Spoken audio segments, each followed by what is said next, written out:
Hi, YouTubers, and welcome back to another episode, commentary on coronavirus. Today is entitled Georgia and the Sacrificial Barber. I keep getting riled up and angered when I watch what's happening in the news. I hear what the governor of Georgia is about to do, and so I'm using this channel to vent. Um, Imagine you have a neurosurgeon. Now, what would you think if he, after spending a couple of hours working in the garden with his bare hands, went into the operating room with no gloves, no mask, uh, ignored all the infection control protocols, and then started doing brain surgery? Well, that doesn't sound really smart, does it? Sounds like, maybe there'll be some problems if he does that way. Hmm. Well, that's what's happening or about to happen in Georgia. So all these barbers are going to go back, and then it's not just the barbers, it's all the other people he's sending back, same idea. But we'll just focus on the barbers to make the point clear. They're going to go out, and that's basically what they're doing. And they're going to be doing their brain surgery with no infection control, no personal protective equipment. I mean, when I go to my barber appointments, I'm spending 30 minutes uh, in direct contact. I mean, he's touching me. We're right there on top of one another. Okay? And the way things are now, I mean, that is a contact.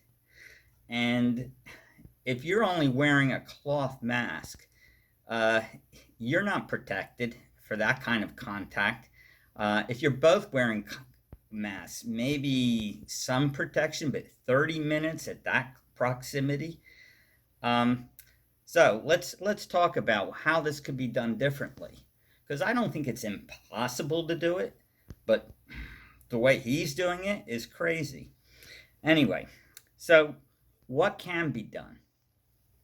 Well, in medicine, when a new topic or a new skill needs to be learned, uh, the government will develop, or medical organizations will develop new courses.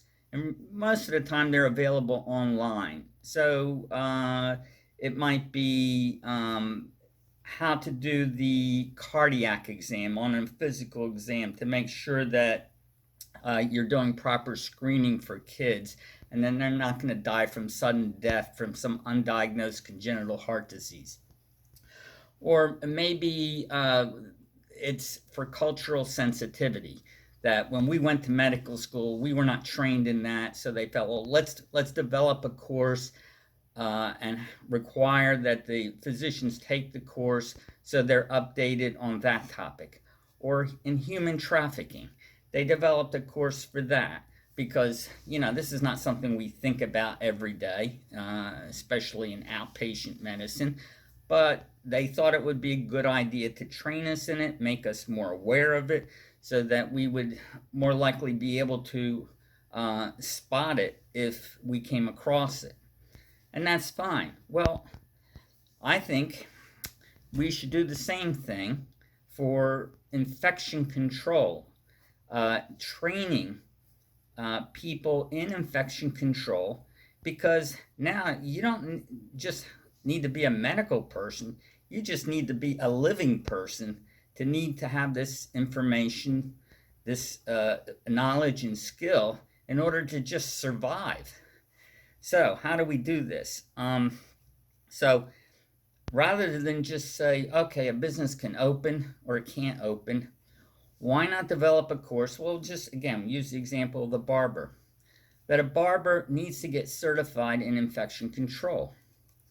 And he has to be provided with the proper equipment to implement that training and those policies. So, what would this constitute? Well, in addition to the theories and understanding of why you're doing what you're doing, germ theory,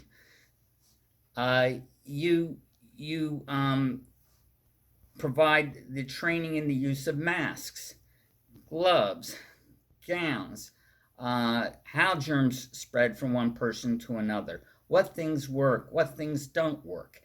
And so the person, this course is developed, maybe it's just an hour video instruction course. I don't know, but the details of that should be worked out. The course should be developed, and it should be made on a national scale.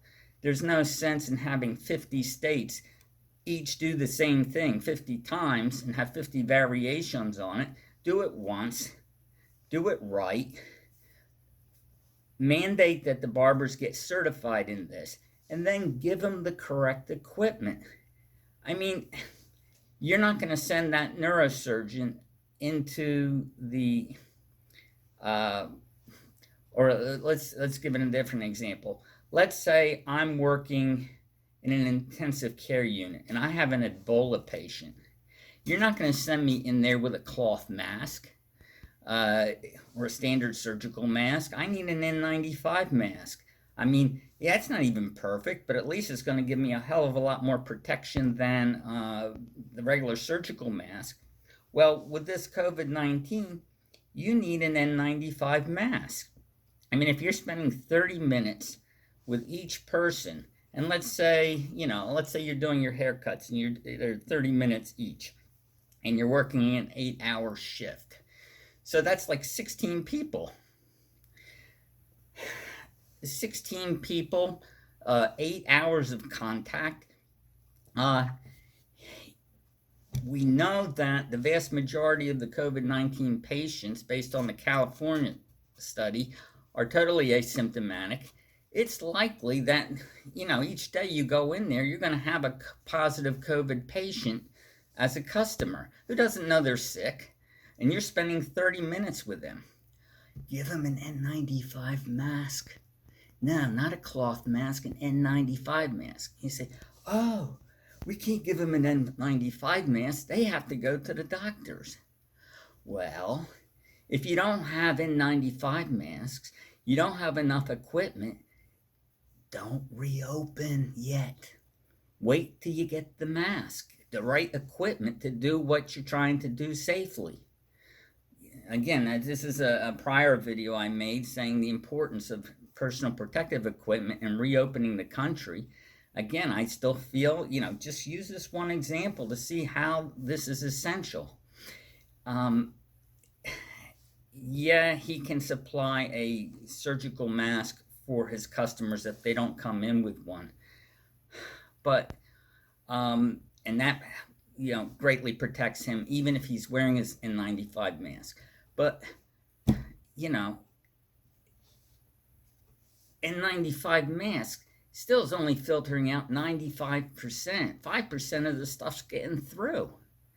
Statistically speaking, eventually, he's going to get it. Look what's happening to the medical workers who are using their personal protective equipment. How many of them are getting infected? And you're sending in the barber in there stark naked without any protection, other than maybe a cloth mask.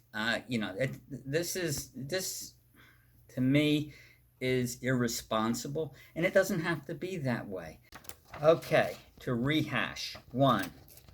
Develop courses in infection control for use by the business community, teaching proper hygiene and the proper technique and the use of personal protective equipment. 2.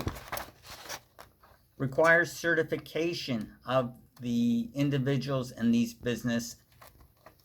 Have them take the online courses and recertify every 3 months. These are not medical professionals. This is not something that they were trained in. They're going to have to go over this frequently so they don't forget it, and it becomes more ingrained, more automatic, that they really understand it and follow it.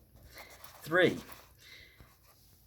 give them the proper equipment N95 masks if they're having prolonged constant exposure to multiple different contacts. 4, multiply this model across all the business types to make sure everyone's doing it properly. And 5, do it on a national scale so it can be done once. Don't require every state to develop this separately. Do it once, get it right, tweak the one model that all 50 states are going to be using. You need to update it once, not 50 times. And that's all I have to say for today. Hope you found this information useful. Stay safe out there.